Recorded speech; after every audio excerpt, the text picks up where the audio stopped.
Pessoal, bom dia a todos. Vamos dar início então ao seminário, ao webinar do CERSUS-QUEM. Aqui quem está falando é o professor Diogo Littke, da Universidade Federal do Rio Grande do Sul, Instituto de Química.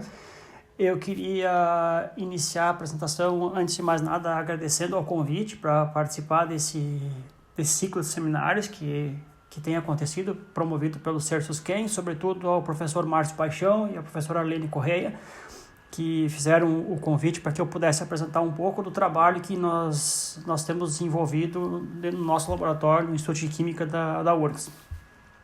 Então, o assunto sobre o qual eu vou falar com vocês um pouco hoje envolve métodos para formação de ligação carbono-carbono e adição estéreo seletiva de reagentes organometálicos a rearranjos moleculares. Então, o que eu queria contar para vocês um pouquinho é da história, como é que o nosso laboratório vem se envolvendo nessa área de pesquisa, sobretudo com química de zinco, e depois passando para a parte mais recente que envolve alguns rearranjos. O nosso laboratório tem alguns interesses de pesquisa diversos. Um deles é a química de carboidratos, mais especificamente a utilização de carboidratos, que são moléculas abundantes, naturais, de baixo custo, como matéria-prima para fazer algumas transformações, sobretudo que envolvam um controle da seletividade. Então, nesse âmbito, o nosso laboratório já tem desenvolvido uma série de métodos para fazer funcionalizações seletivas de carboidratos, principalmente com átomos de selênio. O motivo de nós colocarmos selênio na estrutura das moléculas, principalmente, é com foco na atividade biológica. O selênio tem várias propriedades que envolvem ação antioxidante, ou até mesmo, em função dessa ação antioxidante, ações sobre o sistema nervoso central, em algumas doenças degenerativas, como o Alzheimer. Então, nós temos algumas moléculas que já têm atividade descrita nesse sentido. Então, aqui ao lado tem algumas das moléculas que nós já sintetizamos que têm esse perfil, alguns que têm perfil de atividade biológica relevante.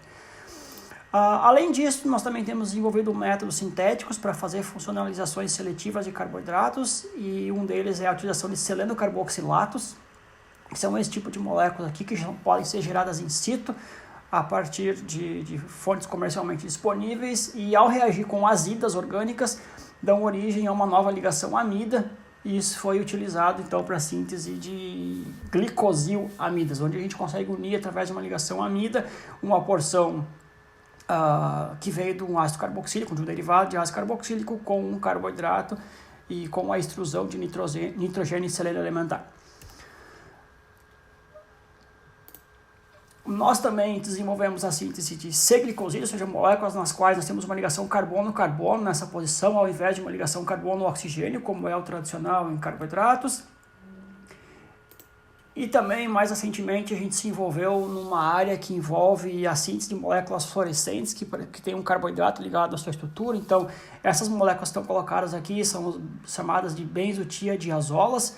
Esse núcleo aqui é um núcleo com uma fluorescência bastante intensa, e nós utilizamos um grupo funcional azida para conectar, através de uma reação de cicloadição de Huisgen, um carboidrato que serviu para a detecção de metais. Então, essa é uma área que nós começamos a nos envolver mais recentemente, que envolve a síntese de moléculas fluorescentes e suas aplicações. Isso é uma colaboração com o grupo do professor Fabiano Rodenbusch, que é um colega nosso aqui do Instituto de Química da URGS.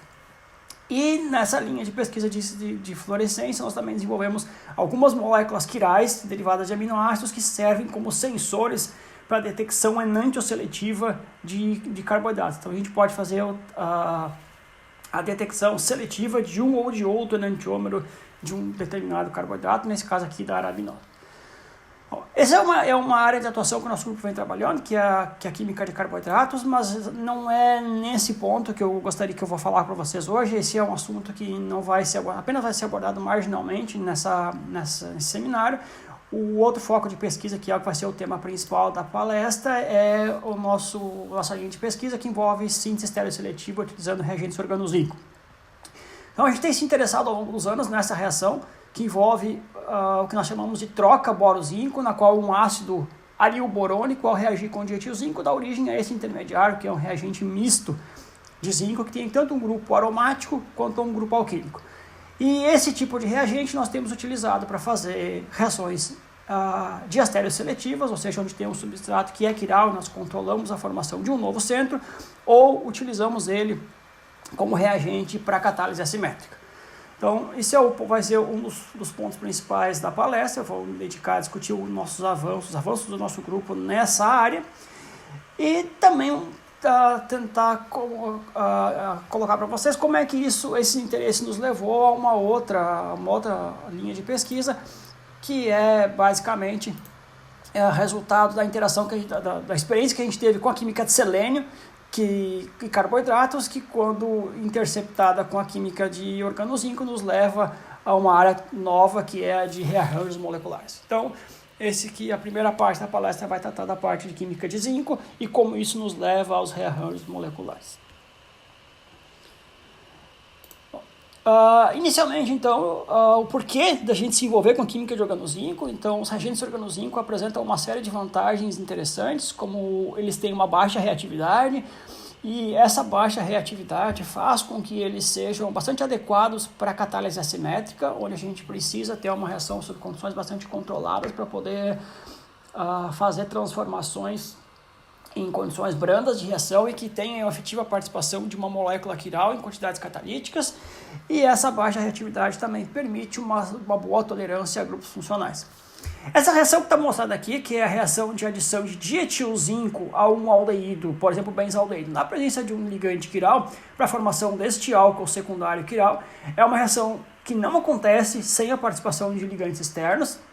Então, se a gente simplesmente mistura dietilzinco com benzaldeído, a temperatura ambiente, a reação é muito lenta, a ponto de não acontecer praticamente nada, e por isso ela foi usada como reação teste para o desenvolvimento de novos ligantes quirais, vem sendo utilizada ainda como reação teste para desenvolvimento de novos ligantes quirais. Então, quando a gente coloca o ligante no meio reacional, essa reação é acelerada e aí a gente pode ter ou não indução de assimetria nesse ponto. Então, essa é uma reação já bastante conhecida, que vem sendo usada há muitos anos para plataforma de teste de novos ligantes. Bom, a troca de dietilzinco por difenilzinco, ao invés de obter um álcool secundário que tem um grupo aromático e um grupo alquílico na sua estrutura, para ter um grupo que tem 2 anéis aromáticos na sua estrutura, é a extensão mais óbvia desse método, porém, ela não é tão simples quanto pode parecer no primeiro momento. A adição de difenilzinco, ela não é tão simples, porque o difenilzinco é uma espécie muito reativa. Então, ao contrário de dietilzinco, o difenilzinco adiciona-se a benzaldeído sem a presença de aditivos, e além disso, o difenilzinco é o único reagente organozinco aromático comercialmente disponível. Então, isso limita bastante a aplicação deste método. Uma solução bastante elegante para esse problema de reatividade foi introduzida em 2002 pelo professor Carsten Bohm, da Alemanha, na qual ele desenvolveu uma reação que parte de um ácido aril borônico, ao reagir com dietilzinco, gera esse intermediário misto de zinco, aril, zinco, etil, que na presença de um ligante quiral se adiciona um aldeído com uma reatividade moderada. A reação, então, ela é mais rápida que a adição de dialquilzinco, mas não tão rápida quanto a de fenilzinco, o que permite, então, a participação de um ligante e controle da estereoquímica do novo centro estereogênico formado. Isso também tem a vantagem, essa método também tem a vantagem que ácidos aril-borônicos são comercialmente disponíveis ou facilmente preparados, e nós podemos agora ter uma ampla variedade de grupos arila potencialmente transferíveis. Dentro desse contexto, uma série de grupos de pesquisa se envolveu depois desse trabalho pioneiro de Bohm, no qual ele utiliza esse ligante quiral aqui. Então, uma série de grupos de pesquisa tem se envolvido no desenvolvimento de novos ligantes quirais para fazer essa reação sinteticamente útil.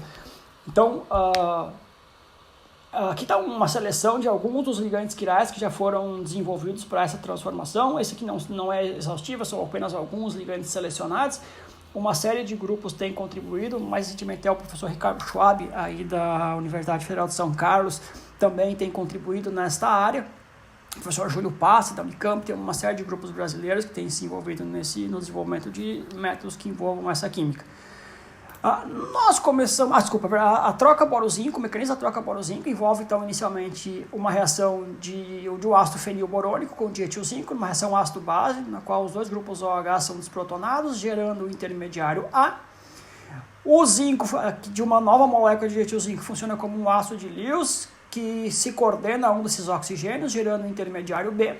E ocorre então inicialmente uma troca zinco-boro, ou seja, esse grupo etila aqui é transferido de um átomo de zinco para o orbital vazio do átomo de boro, gerando esse complexo C, e então ocorre uma nova transferência agora do grupo orgânico do boro para o zinco, com simultânea quebra da ligação carbono-oxigênio, para formar o reagente orgânico de zinco misto. Isso aqui é uma reação termodinamicamente favorável, gerando esse reagente que após mais ou menos 30 minutos de reação, 40 minutos a temperatura de 60 graus Celsius.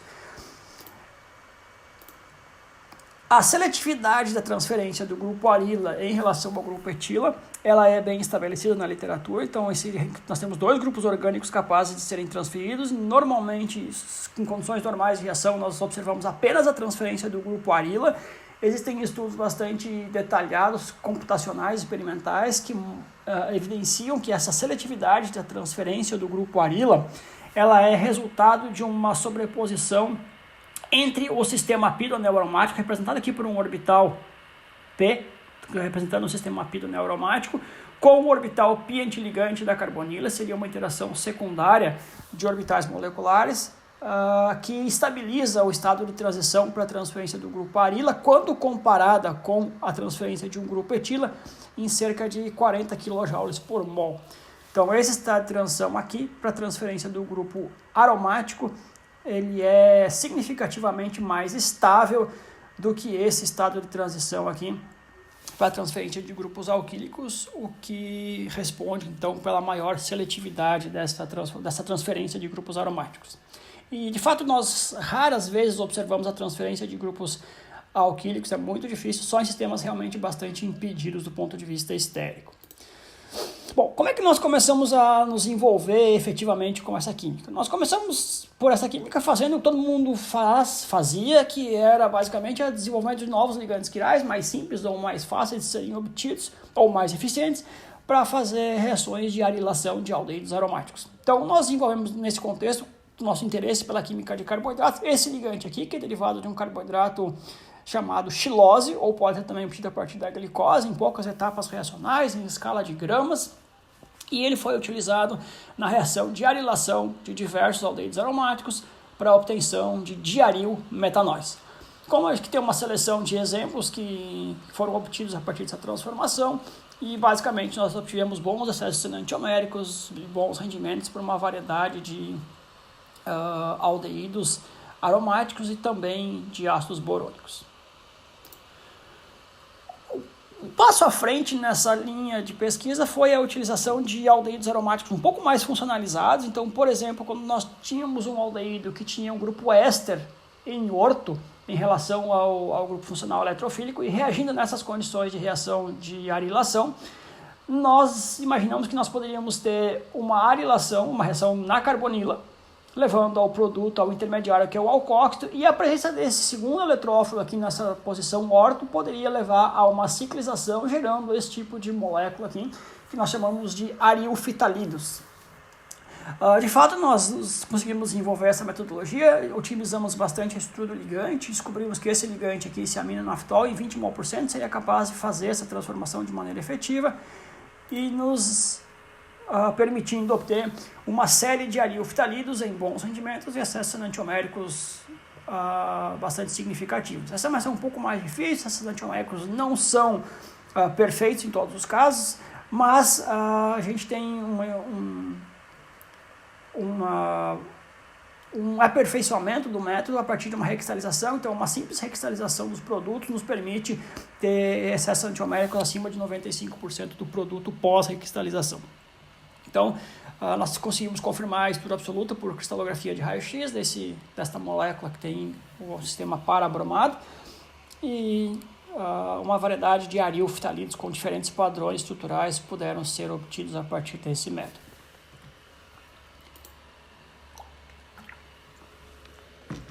Então, o que a gente fez nesse primeiro momento, basicamente, pode ser resumido nessa equação aqui. É um ácido borônico, sofre troca boro-zinco para gerar um intermediário arilo-zinco, que ao reagir com o aldeído na presença de um ligante bidentado quiral, levava à formação de diarilmetanóis. Nesse ponto que nós começamos a nos perguntar é, será que seria possível, ao invés de utilizar um ligante externo bidentado, fazer com que o próprio substrato tivesse a capacidade de se coordenar nesse reagente e nós temos uma reação diastéreoseletiva? Então, o primeiro aspecto que nós tentamos investigar essa reação é pegar um aldeído que tivesse um átomo de oxigênio na posição 2 em relação ao grupo carbonilo e potencialmente seria capaz de que o próprio substrato atuasse como ligante bidentado com coordenação do átomo de zinco nesses dois oxigênios. Essas moléculas aqui são derivadas de carboidratos e como eu já havia mencionado, nós temos interesse na química de carboidratos, nos pareceu bastante razoável investigar essa transformação e ver se isso seria possível. A nossa hipótese aqui, será que nós podemos ter uma reação controlada por quelação?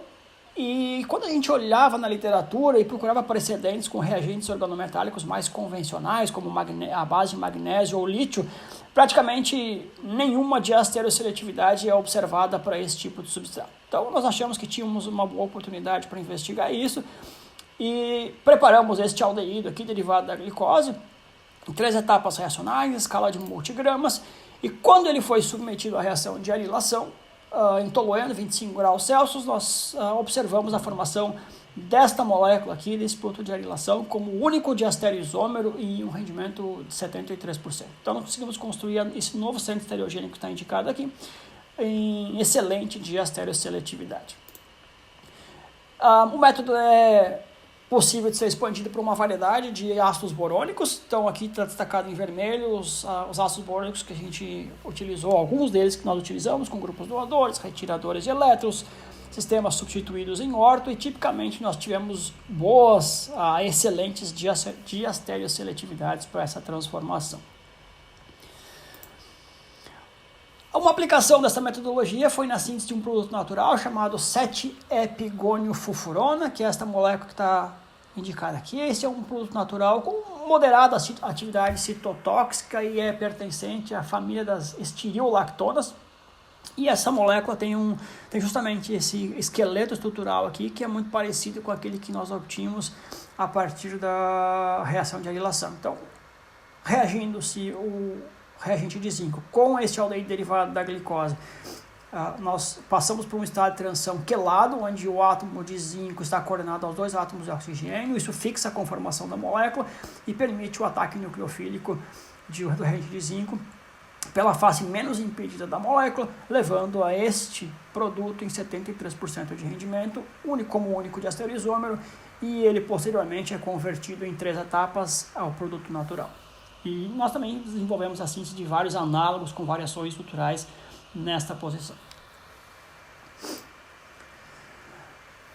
O que nós queríamos ver na sequência é se seria possível que esse comportamento fosse produzido de diastereoseletividade elevada para outros aldeídos derivados de carboidratos, não apenas aquele que nós tínhamos visto anteriormente. Então nós imaginamos em um primeiro momento preparar aldeídos que fossem fáceis de obter em poucas etapas. Esse aqui é um derivado da D-manose. Esse aqui é um aldeído derivado do carboidrato D-ribose, e eu queria que vocês notassem que eles são complementares do ponto de vista estereoquímico. Eles diferem entre si apenas na orientação espacial desses 2 centros estereogênicos aqui e aqui.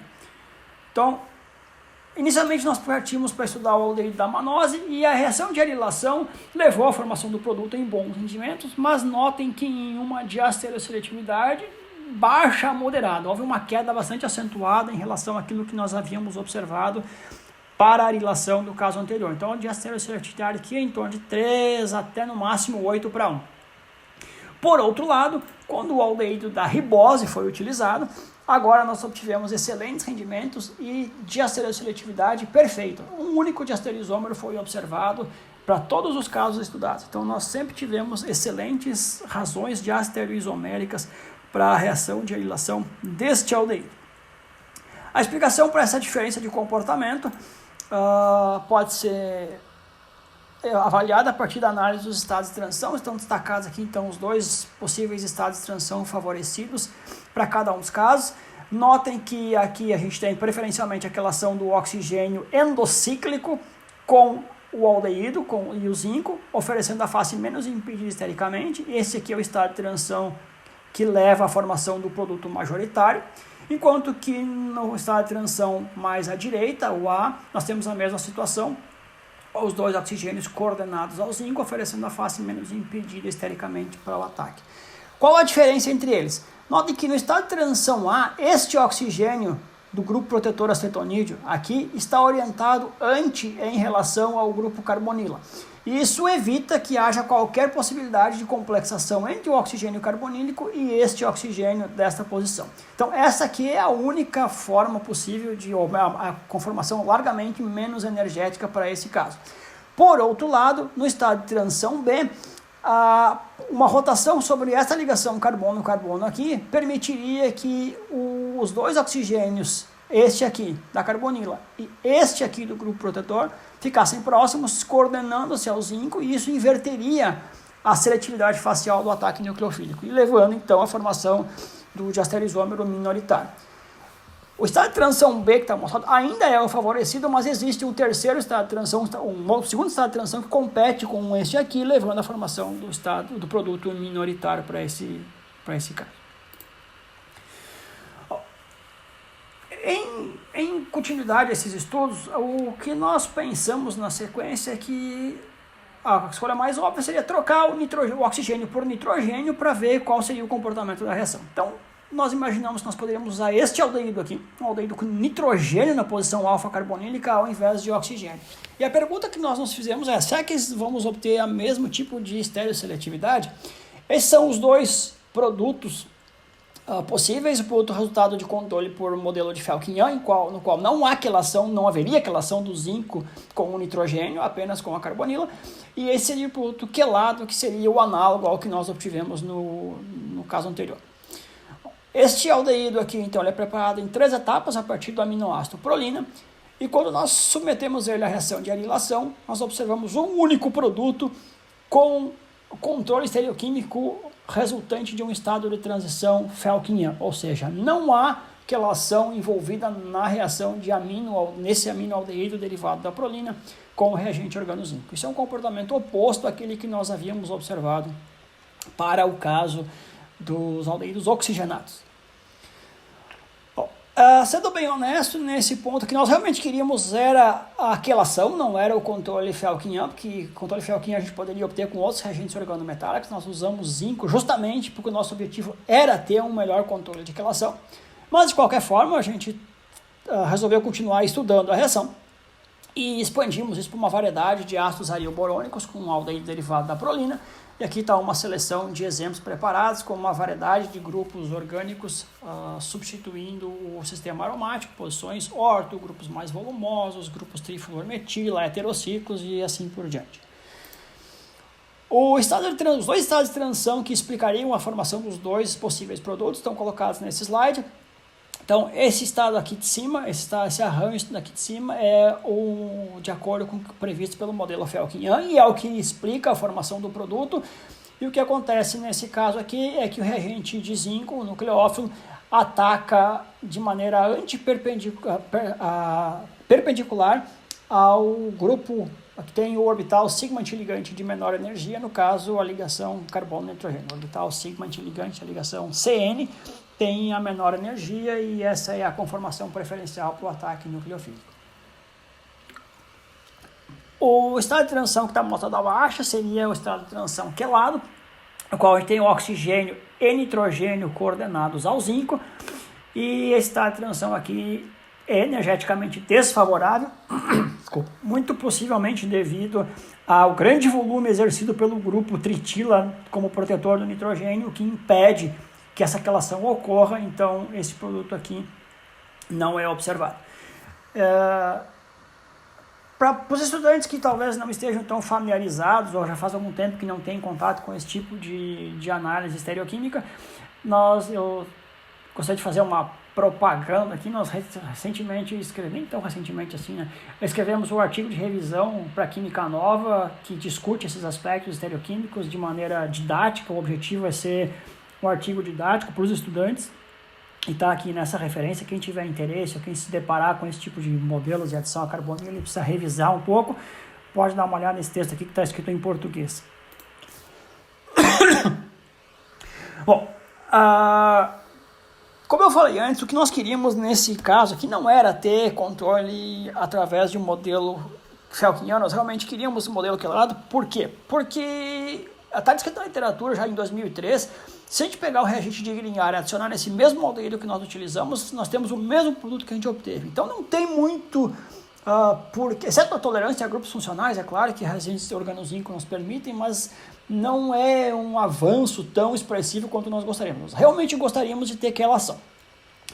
Quando a gente olha para a literatura, para outros aminoaldeídos com outros padrões de substituição, por exemplo, sistemas acíclicos, o que nós observamos é que esse é o comportamento padrão. Se nós pegarmos este aldeído aqui, que é derivado da fenilalanina, reagimos com Grignard, a gente vai ter este produto aqui, que é resultado de controle felkiniano.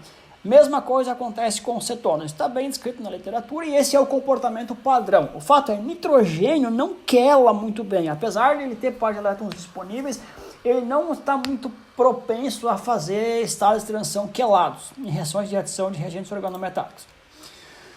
Bom, nós resolvemos dar uma tentativa a mais para o nosso método, que é realizar a adição de reagentes organozinco em aldeídos alifáticos. Agora esse aldeído aqui é preparado a partir da fenilalanina e eu estava bastante esperançoso que a gente poderia convencer esse sistema a quelar utilizando um átomo mais capaz de quelar como o zinco comparado com o magnésio. A Bruna, que é aluna do doutorado, topou o desafio e realizou esse estudo aqui, no qual nós podemos obter esse produto aqui, que é o resultado de controle de quelação, esse aqui, controle felkiniano. E para nossa satisfação, quando a gente após uma boa otimizada nas condições reacionais, nós conseguimos observar que este produto aqui, que é o controle quelado, foi obtido em rendimento razoável e excelente razão de ácido isomérico. Então esse aqui é um método que nos permitiu agora, com aldeídos alifáticos, diminuindo um pouco o tamanho do grupo protetor, dos substituintes do nitrogênio, obter um controle por quelação ao invés de um controle felkiniano, que é o mais comum com reagentes organometálicos em geral. Os dois estados de transição possíveis agora são de novo esse aqui. O de cima seria o estado de transição felkiniano, ataque do nucleófilo antiperiplanar em relação ao orbital sigma antiligante de menor energia, no caso ligação carbono-nitrogênio. E o estado de transição mostrado aqui abaixo, o estado de transição quelado, onde nitrogênio e oxigênio estão ambos coordenados ao átomo de zinco, e o ataque nucleofílico agora ocorre ao grupo mais volumoso da molécula, e isso leva à formação deste produto com estereoquímica relativa 1, 2, sim.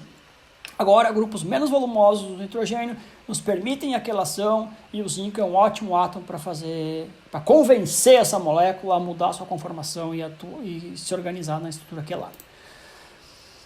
Nós estudamos isso por uma variedade de ácidos arilborônicos. Aqui estão uma série de exemplos mostrados.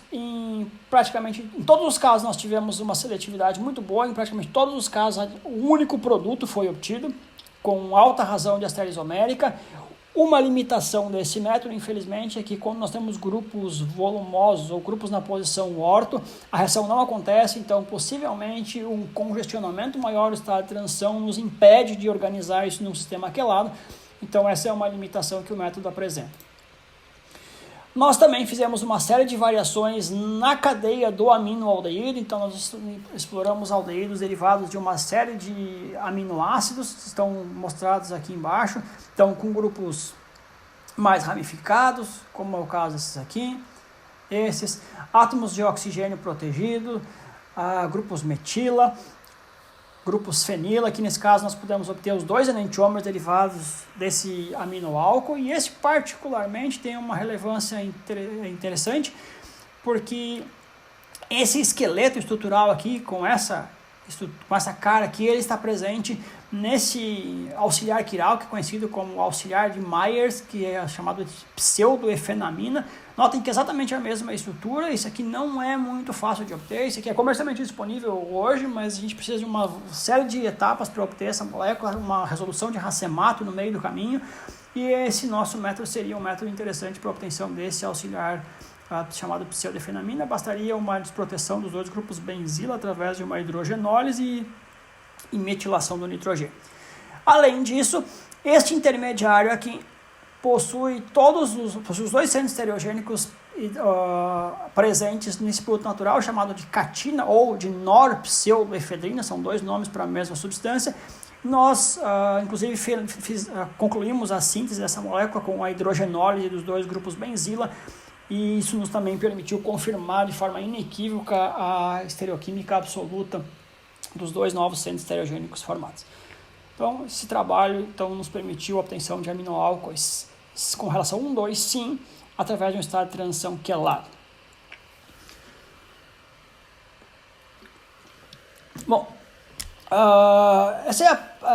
esse estudo conclui, então, a primeira parte do que eu gostaria de mostrar para vocês, envolvendo a química de organozinco.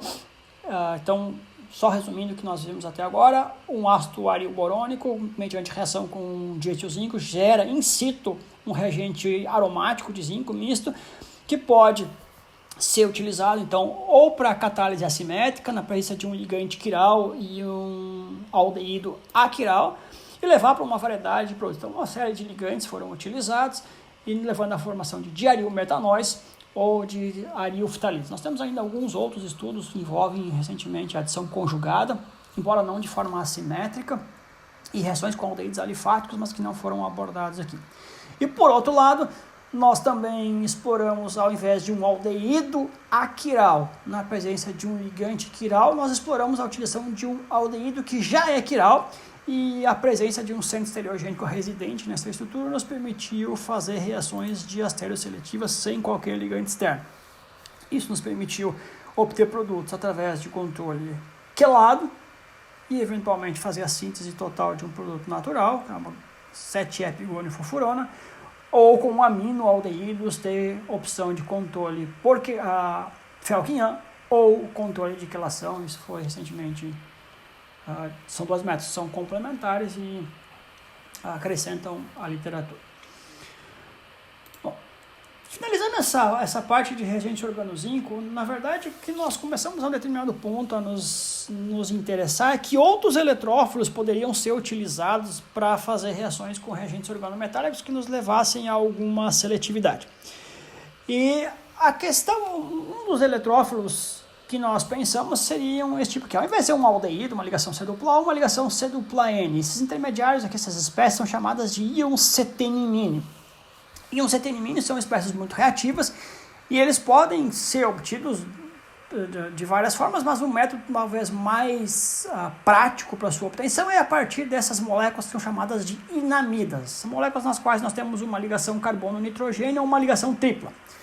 Então, inamidas, quando colocadas na presença de ácidos de Bronsted, esse carbono aqui pode ser protonado em função da ressonância que existe no par do nitrogênio com o sistema pi do alcino. Então, esse carbono é protonado, levando à formação deste intermediário.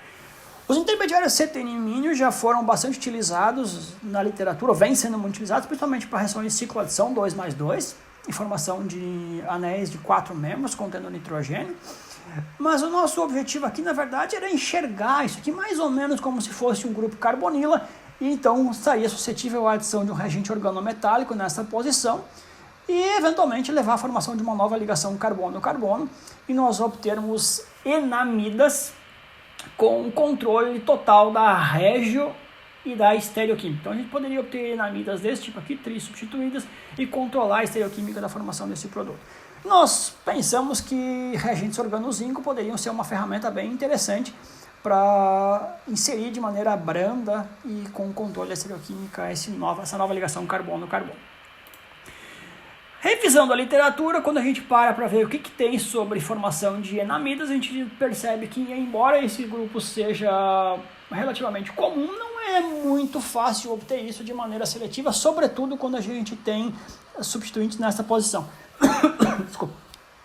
O método mais óbvio de fazer isso, que é mais conhecido, é pegar um composto carbonílico, reagir com uma fonte nucleofílica de nitrogênio apropriada em meio ácido para a obtenção das enamidas. O problema aqui é que se nós tivermos hidrogênios ácidos em ambas as posições do grupo carbonilo, nós vamos ter problema de regio e de estereoquímica. Então, mistura EZ, inclusive de dois regiosômeros. Então, isso não é um método muito eficiente para a obtenção de moléculas um pouco mais elaboradas. Um outro método que é bastante interessante é a carbometalação de inamidas. A gente pega uma inamida, reage com reagentes organometálicos na presença de um metal de transição, e aí sim é possível obter de maneira estereosseletiva as inamidas com uma grande variedade de substituintes. Então tem trabalhos muito elegantes desses grupos de pesquisa, sobretudo do grupo do professor Ilan Marek, que desenvolveu reações de carbometalação de inamidas. Só que nesse trabalho, diferentemente do que a gente estava imaginando, a ligação carbono-carbono acontece sempre na posição beta, ou seja, nesta posição aqui, enquanto que o metal vai acabar ligado na posição alfa e eventualmente depois vai sofrer protonólise para a formação do produto. Então, nós analisando a literatura, nós imaginamos que nós teríamos uma boa chance de sucesso. Nesse ponto, o Lucas começou o seu doutorado, que ainda foi concluído recentemente, e o Lucas embarcou nesse projeto em colaboração com o professor Nuno Maulid, da Universidade de Viena, na Áustria. E então nós começamos basicamente a desenvolver essa transformação. Pegamos uma inamida, colocamos na presença de um ácido de bronze, ácido tríflico, levando a formação desse intermediário cetenimínio na forma de sal de triflato. Esse triflato aqui, esse contraíon do cetenimínio, a gente imaginou que ele poderia se adicionar também nesta posição, gerando esse intermediário vinil triflato. De fato, isso acontece. E quando essa espécie intermediária reage com o dietilzinco, nós observamos que levamos a formação desse produto em 78% de rendimento isolado e régio e estereoseletividade perfeita apenas para a obtenção desse produto. Então, o reagente organometálico adiciona-se apenas a este carbono e apenas este estereoisômero é formado, o estereoisômero Z. São bastante estereoseletivo. A racionalização para essa estereoseletividade envolve o ataque nucleofílico do reagente organozinco no cetenimínio, e a nossa hipótese é que aconteça o ataque nucleofílico na posição menos impedida, que é pelo lado do hidrogênio. Então aqui nós temos a estrutura do cetenimínio, esse aqui é o carbono eletrofílico, aqui é o centro. O ataque nucleofílico do dietilzinco pela face oposta, pelo caminho tracejado, ele é mais energético devido à repulsão com este substituinte R1, ao passo que o ataque pela face menos impedida, pelo lado do hidrogênio, deve ser favorecido, o que leva então à formação do produto com estereoquímica Z, preferencialmente. Embora a obtenção de um cetenimínio já tenha sido reportada na literatura e tenha sido discutida em bastante extensão, existem poucas evidências diretas da sua formação, porque na verdade esse é um intermediário que é bastante instável, ele não diria instável, mas ele é bastante reativo, como a gente pode observar, ele na verdade nós não conseguimos ver ele espectroscopicamente, nós temos um experimento de RMN. Esse espectro aqui de cima em azul é o espectro da inamida, que nós temos somente a inamida aqui, e quando a gente coloca ela na presença de ácido tríflico, o que nós observamos é a formação de dois compostos. Nós não observamos o cetenimínio, mas o que nós observamos sim são dois estereoisômeros do vinil triflato. Então são os estereoisômeros E e Z, cujos sinais para esse hidrogênio aqui, esse hidrogênio HA do estereoisômero E, aparece nesta posição do RMN, em torno de 6,5 ppm, ao passo que o hidrogênio HB tem uma ressonância um pouco abaixo de 6,5, e a integração desses dois sinais nos diz que nós temos uma proporção aproximadamente 1,5 para 1 entre eles. Então nós temos dois intermediários vinil triflato formados, nós não observamos a formação de cetenimínio. Então certamente o cetenimínio está em equilíbrio com essas espécies, sendo que essas são as espécies mais estáveis. No momento que a reação acontece, de adição organometálica acontece sobre cetenimínio, esse equilíbrio vai sendo deslocado, e apesar de nós termos uma mistura praticamente equimolar dos dois estereoisômeros do intermediário vinil triflato, apenas um estereoisômero é obtido como produto final. O estereoisômero Z apenas é obtido como produto da reação. Então nós utilizamos esse método para fazer uma variedade de inamidas. Então nós variamos a estrutura da inamida de partida. Aqui estão uma série de exemplos que puderam ser preparados a partir desse método, todos com excelente estereoseletividade. Nós também fizemos a variação do reagente organometálico e utilizamos, ao invés de reagentes organozinco, também reagentes trialquilalumínio, e aí foi possível colocar grupos metila, grupos mais ramificados, cadeias longas e uma variedade de compostos sempre com excelente régio e estereoseletividade. Então, basicamente, colocando o conceito em resumo, que nós tivemos imaginamos que nós poderíamos usar esse tipo de eletrófilo aqui, o íon cetenimínio, e isso funciona basicamente como um cátion vinílico estabilizado por nitrogênio. nós tentamos expandir esse conceito e ver que outros cátions vinílicos estabilizados por nitrogênio, estabilizados por heteroátomo, nós poderíamos utilizar para fazer alguma transformação adicional. E aí, o que nós pensamos é que um heteroátomo que poderia ser eventualmente interessante seria um átomo de selênio. Então aqui que nós temos uma conexão, de certa forma, com a química que nós fazíamos em carboidratos, que basicamente envolvia, ou boa parte dela envolvia a utilização de selênio para fins de atividade biológica. Só que neste ponto, a gente pensou que o selênio poderia ser um átomo capaz de estabilizar um cátion vinílico nessa posição, de maneira análoga ao que o nitrogênio faz aqui. E quando a gente queria esse tipo de reatividade, nós partimos de inamidas, agora a gente poderia imaginar que seria obtido a partir do seleno, alcínio, que são facilmente obtidos a partir de uma variedade de métodos. E aí que nós nos envolvemos com a química de rearranjos, mais uma vez em colaboração com o grupo do professor Nuno.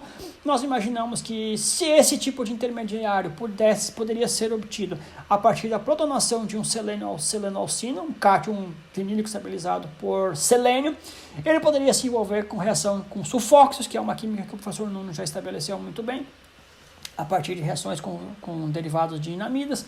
Então, o sulfóxido poderia atacar esse carbono, gerando este intermediário que sofreria um rearranjo 3,3 sigmatrópico, a partir da queda da ligação oxigênio-enxofre, formação de uma carbonila e formação de uma nova ligação carbono-carbono, que após rearomatização levaria à formação de selenoésteres alfa-arilados. Reduzindo o plano para a prática, o Lucas e o Anderson, que é um pós-doc do nosso grupo, se embarcaram nesse projeto e após uma otimização detalhada das condições de reação, eles foram capazes de descobrir que misturando um sulfóxido, selênio e acetileno, na presença de 10% de ácido trífico e de clorometano a temperatura ambiente, nós podíamos ter o produto de rearranjo para a formação de selenoésteres alfa-arilados. Então, uma variedade de moléculas foi obtida com esse método, com um padrão estrutural bastante variado, tanto na cadeia, no grupo R1, que está presente no selênio acetileno, no substituinte de selênio e também nos sulfóxidos, como está mostrado aqui em vermelho. Então, uma variedade de produtos puderam ser obtidos a partir dessa transformação, rearranjo com condições bastante brandas e curtos tempos reacionais para alfa-arilação, para a obtenção de compostos carbonílicos alfa-arilados a partir de selenoalcínios e estabilização do intermediário vinílico pela utilização do átomo de selênio. Nós fizemos um estudo computacional com o Dr. Boris Mariassin, da Universidade de Viena, e eu não quero entrar em maiores detalhes aqui de todos os intermediários, esse é bastante informação nesse slide, mas aqui eu queria que vocês só se ativessem esse que está destacado no quadro em vermelho, que são a energia computada para os estados de transição aqui em vermelho com enxofre e em azul com selênio, para fazer uma comparação. Então, apesar de ser conhecido na literatura que átomos de selênio são bons para estabilizar a carga positiva em alfa na posição alfa, isso é bem documentado para o caso de estabilização de cátions alquílicos. Cátions vinílicos ou cátions em carbonos de dupla ligação são muito raros, não existe muito poucos estudos que descrevem esse ponto. Por isso nós fizemos esses cálculos para tentar racionalizar isso e a gente percebe que a energia aqui do caminho azul, estado de transição azul, da espécie, seria o cátion vinílico estabilizado por selênio, que está em azul, isso é bem mais baixa que a com enxofre, então o que nos dá um bom indicativo de por que essa reação funciona em condições tão brandas assim. Então, isso é uma evidência bastante significativa de que realmente a formação desse cátion estabilizado por selênio é fácil e está de acordo com as condições reacionais que nós havíamos observado nos experimentos. Bom, já que nós desenvolvemos esse rearranjo a partir da estabilização de um cátion vinílico de selênio, nós pensamos, deve funcionar da maneira similar para enxofre. Então, se é o cátion selênio, a gente viu pelos cálculos que estabiliza melhor, mas enxofre também é conhecido por estabilizar bem esse cátion, nós pensamos que a gente poderia avançar um pouco mais nesse tema.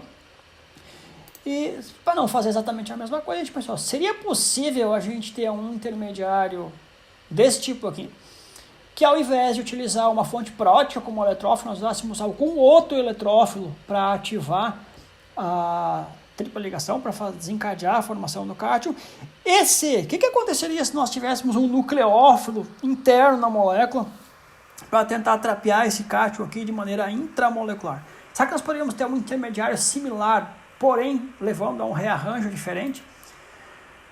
A hipótese que nós tentamos colocar em prática é uma variação do rearranjo de Mayer-Schuster, e nós basicamente preparamos esse substrato aqui, um tioacetileno, que tem um grupo OH na sua estrutura, um tioacetileno propargílico, na presença de um eletrófilo de novo à base de selênio. Por que selênio? Porque selênio é um excelente eletrófilo para sistemas pi, é bem conhecido que se adiciona muito bem em alcenos e alcinos, em reações de adição eletrofílica, então é um eletrófilo brando e bastante eficiente para sistemas pi.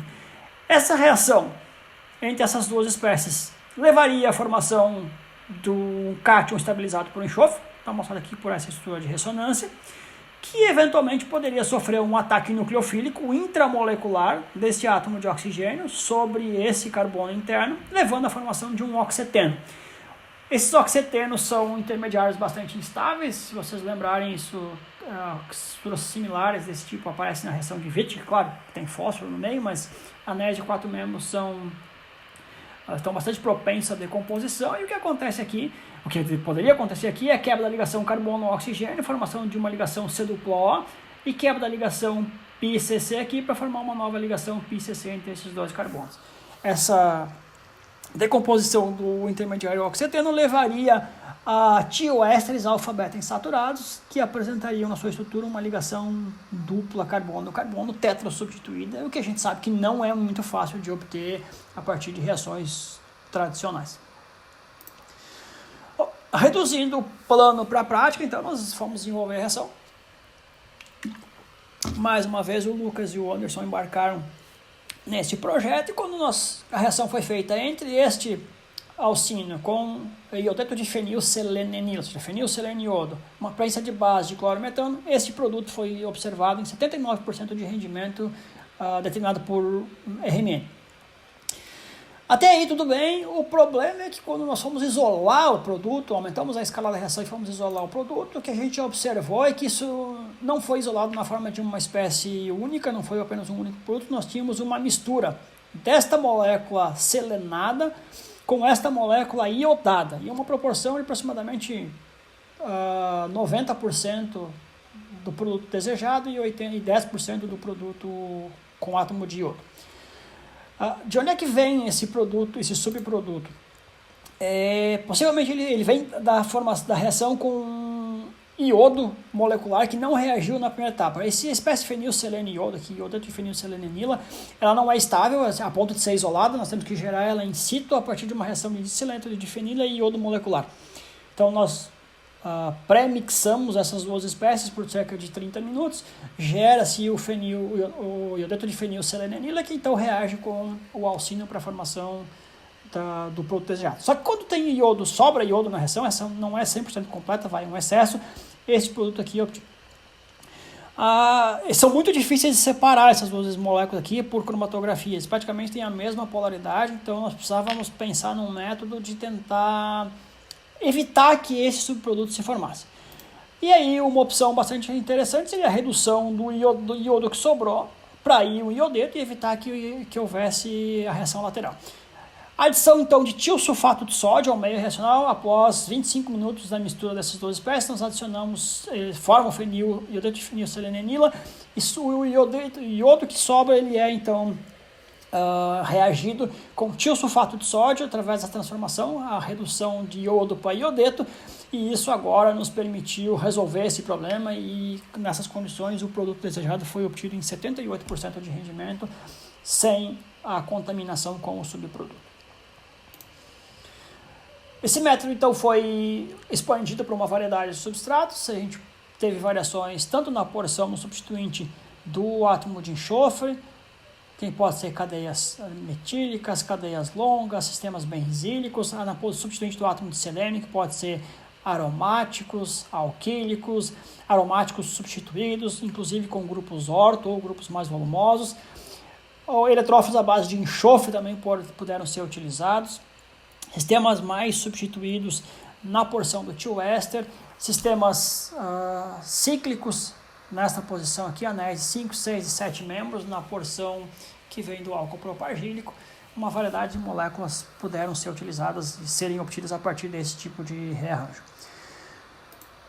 Infelizmente, um pequeno problema, uma limitação do método é a baixa seletividade, quando a gente tem a parte de substratos não simétricos. Então, quando nós temos os grupos R1 e R2 aqui são diferentes entre si, nós temos uma mistura de produto alfa-beta insaturado E e Z, praticamente equimolar. Não há seletividade nessa transformação no que diz respeito à obtenção do alceno alfa-beta insaturado no produto final.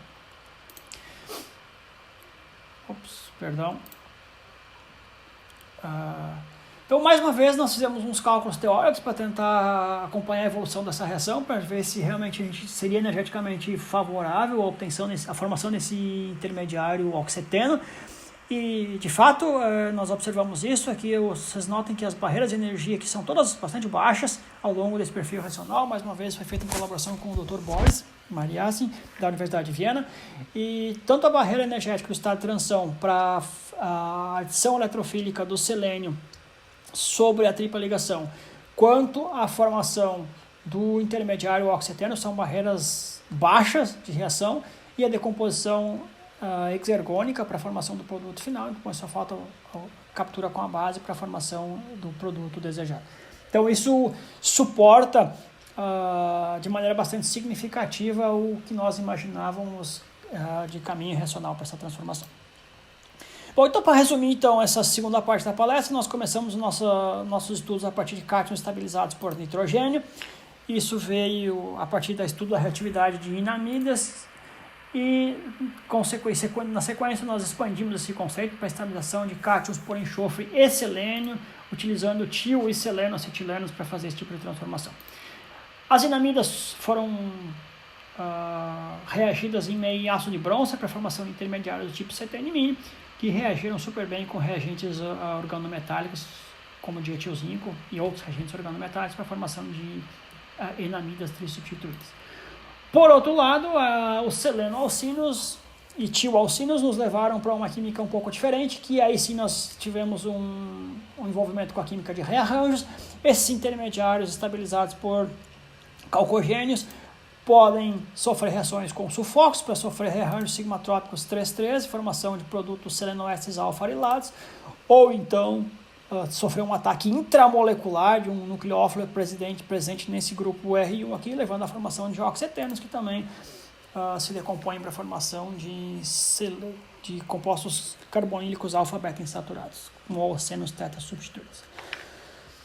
Com isso eu encerro a minha parte da química propriamente dita. Esse é meu último slide de química. Agora só o que eu tenho que fazer ainda é agradecer mais uma vez o convite do CERSUS-QUEM e também da Universidade Federal do Rio Grande do Sul, Instituto de Química e o Programa de Pós-Graduação em Química, que tem apoiado nossos projetos, as agências de fomento que têm apoiado essas pesquisas, FAPESP e GSK, que são as patrocinadoras desse programa de seminários. E eu ainda gostaria de destacar o agradecimento para a professora Lene e para o professor Márcio Paixão pelo convite. Márcio e eu já somos amigos há 20 anos, então realmente foi um prazer ter sido convidado para fazer parte desse ciclo de seminários e mostrar um pouco do trabalho que nós vimos desenvolvendo aqui na Universidade Federal do Rio Grande do Sul. E, por fim, eu não posso agradecer ao grupo de pesquisa, e esse é o meu slide mais importante, na verdade. Esse grupo aqui é o que tira as ideias do papel, coloca elas na bancada, e essa foto que não é tão, assim, na época ainda podia ter aglomeração de mais do que apenas algumas pessoas. Então, esse aqui é uma foto de uma das últimas comemorações, faz algum tempo, de uma das comemorações em conjunto do meu grupo, do professor Paulo Schneider e da professora Angélica Moro, que nós compartilhamos uma série de equipamentos e infraestrutura, a quem eu tenho que agradecer. Então, aqui estão destacados a Ana Wolters, a Andressa Carlos e Bruna Martins, Lucas Baldassari e Anderson Mantovani, cujos trabalhos foram os que eu mostrei nessa apresentação. Queria agradecer ao professor Fabiano Rodenbusch, ao professor Paulo Schneider, com quem Nós temos colaboração, Fabiano tem colaboração, o Paulo com quem eu divido a infraestrutura de laboratório, colaboração com o Nuno Maulid, da Universidade de Viena, e a Angélica, com quem que tem projetos de colaboração também. Nós temos inclusive uma colaboração com um projeto de biossíntese. Esse aqui é o produto da biossíntese da nosso projeto mais importante. E por fim, eu gostaria de agradecer a todos vocês pela audiência e pela experiência de ter participado pela primeira vez de um webinar. Naturalmente, eu estou à disposição para perguntas que tenham dúvidas ou perguntas que surjam a partir da sequência agora, e agradeço mais uma vez a atenção de todos. Obrigado. Acho que estamos abertos para perguntas. Tenho aqui uma pergunta da professora Arlene. Obrigado pelo elogio do trabalho. A pergunta é se a gente utilizou uma carga catalítica menor que 21 mol por cento. Na verdade, sim. Nós baixamos até 10 mol por cento. Fomos fazendo um estudo de 20, 15, 10. Porém, o excesso antiomérico caiu. Isso vale para os dois trabalhos que a gente desenvolveu, que eu mostrei aqui fazendo catálise assimétrica. O problema é que, apesar do reagente organozinco, o aromático, ter uma reatividade menor do que os diarilzinco, ele ainda assim tem uma reatividade maior do que os dialquil. Então, nós temos duas reações acontecendo, uma com participação do ligante e uma sem a participação do ligante. Então, a gente acaba tendo que usar uma carga catalítica um pouco alta para poder acelerar mais a reação e evitar ou minimizar o caminho não catalisado. Como o nosso ligante é um ligante fácil de obter, baixo custo, a gente consegue obter ele a partir do carboidrato abundante, que é a xilose, em escala de gramas, em 3 etapas, apenas uma purificação cromatográfica, vale pagar o preço. A gente não se preocupa muito com a carga catalítica nesse ponto, porque ela acaba sendo um custo bastante baixo. Mas, de qualquer forma, assim, esse é um desafio desse método, essa reação. Raramente a gente tem ligantes que funcionam bem com quantidades inferiores a 10 mol por cento. O reciclo do ligante, o amino, deixa eu botar no slide que acho que fica mais fácil de eu falar. O ligante, que é o aminoálcool derivado de carboidrato, nós não reciclamos. Esse a gente tem muita dificuldade de reciclar. Porém, um outro que é um aminonaftol, esse sim, esse a gente consegue reciclar com facilidade. A gente consegue separar ele por cromatografia relativamente fácil. Os que eu mostrei foram esses dois aqui, ó. Vocês conseguem. Esse aqui a gente não reciclou, porque esse aqui realmente era difícil, não valia a pena. O gasto para purificar ele era maior do que fazer de novo. Esse aqui também é muito fácil de obter, a gente obtém ele em uma única etapa de reação. Ele é uma reação multicomponente que envolve esta amina aqui, beta-naftol e um aldeído. Só mistura tudo, obtém um único produto e recristaliza, mas ele, além de tudo, ele pode ser recuperado ao final da transformação. Nos ariofutareses, na verdade, esses ligantes quirais, eles já são descritos na literatura. Esses ligantes aminonaftol não foram criados por nós. Tem um cara chamado Albert Chan, que já utilizou esses ligantes quirais para fazer outras reações, inclusive com química de zinco. No trabalho dos fitalidos, nossa preocupação não foi desenvolver o ligante em si. Nós, na verdade, eu não mostrei a otimização para não estender muito no tempo. Nós temos uma coleção de ligantes no laboratório que vão de derivados de carboidratos, de aminoácidos e inclusive esses aminonaftóis. Nós pegamos uma variedade, todos que nós tínhamos, e avaliamos na condição de reação e chegamos a esse aminonaftol como que tem o melhor desempenho. Então esse teve o melhor desempenho tanto em termos de rendimento, mas principalmente de enantioseletividade. Nesse caso aqui a gente não desenvolveu, na verdade a gente até desenvolveu um pouco o ligante porque nós otimizamos a estrutura. O ligante originalmente testado, ele não tem essa metila aqui, ó. Essa metila aqui, esse grupo aromático que está destacado em vermelho aqui, ele era fenila. E aí a enantioseletividade da reação não era tão boa quanto a que a gente obteve com esse grupo em horta. Então nós fizemos variações nesta posição aqui, nós variamos, se não me falha a memória, 6 aldeídos que dão origem a esse fragmento aqui. Então o melhor deles foi com esse grupo metila em horta. Eventualmente, se alguém quiser fazer uma pergunta posteriormente, esse seminário, se não me falha a memória, ele é disponibilizado depois no YouTube. A Arlene até já tá lembrando aqui que vai ser no YouTube. E aí, vocês têm o meu contato de e-mail. Se alguém tiver alguma dúvida posterior, pode ficar muito à vontade de me escrever, me mandar um e-mail, que eu ficar muito feliz em tentar tirar alguma dúvida que possa ter ficado. Eu é que agradeço o convite mais uma vez, Márcia e Arlene. Espero, e o Lucas também por ter me ajudado aqui com a parte técnica aqui, de fazer os testes de áudio, carregar a apresentação. Foi um prazer e espero que em breve a gente possa se encontrar pessoalmente aqui, para depois de um seminário poder tomar um vinho, tomar um chopinho para poder comemorar o reencontro.